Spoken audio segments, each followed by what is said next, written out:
윤석열 대통령에 대한 탄핵소추안 표결이 무산된 과정에 대해 중국 매체들도 큰 관심을 나타냈습니다. 일부에서는 한중 관계의 전망 기사를 쏟아내기도 했는데요. 베이징 연결합니다. 배삼진 특파원, 중국은 어떤 반응입니까? 네, 한국 대통령 탄핵소추안 표결 상황에 대해 중국 매체들은 비상한 관심을 드러냈습니다. 신화통신과 CCTV, 환구15 등 관영 매체뿐 아니라 민간 매체들도 거의 실시간으로 진행 상황을 속보로 타전했는데요. 신화사는 실시간으로 속보를 내며 탄핵 투표 상황을 전했고 공항망 등 일부 중화권 매체들도 우리 국회 상황을 실시간으로 중계했습니다. 이들은 투표가 진행되는 동안 국회 밖에서 수십만 명의 인파가 모여 윤 대통령의 탄핵을 주장하고 있다고 소개했고요. 여당 의원들이 탄핵안 부결을 위해 집단적으로 국회 본회의장에서 퇴장했다는 사실도 전했습니다. 환구15는 우원식 국회의장의 발언을 전했는데요. 우 의장이 여당 의원들이 탄핵 투표에 참여하지 않은 것은 국민의 염원을 무시하는 것이며 역사의 평가가 두렵지 않냐고 말했다고 보도했습니다. 앞서 지난 3일 윤석열 대통령이 비상계엄을 선언할 때 중국 온라인에서도 관심이 높았는데 이번에도 큰 관심을 보였습니까?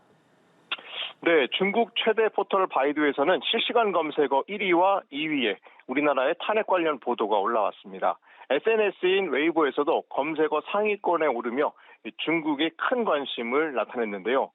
어제 계엄 선포와 관련한 윤 대통령의 대국민 사과 역시 중국에서 생중계로 보도됐습니다. 바이두와 웨이보 등에는 윤 대통령의 탄핵 투표뿐 아니라 김건희 여사의 특검 부결, 김용현 국방장관의 수사와 체포 소식 등 다양한 내용이 올라오고 있습니다. 특히 중국 매체들이 실시간으로 뉴스를 올리고 있는 만큼 그에 대한 반응이 많은데요. 어제 국회 본회의에서 이 김건희 특검법에 여야 의원 300명이 투표했지만 부결됐다는 내용과 야당이 탄핵 소추 부결과 관련해 재발의하겠다는 소식 등에도 관심을 드러내고 있습니다. 이번 사태가 향후 한국의 대중국 관계에 미칠 영향을 분석하는 보도도 나왔습니다. 홍콩 사우스 차이나 모닝포스트는 한국의 리더십 변화 가능성이 중국에 미칠 수 있는 영향이라는 제목의 글을 올렸는데요. 이 윤 대통령의 탄핵 가능성이 높아지면서 이 분석가들은 제1야당의 집권 가능성이 더 크고 이에 따라 중국에 대한 더욱 유화적인 접근이 취해질 수 있다는 전망을 내놨습니다. 하지만 어떤 정당이 집권하든 이 대중 정책에는 큰 변화가 없을 것이라는 분석도 있었습니다.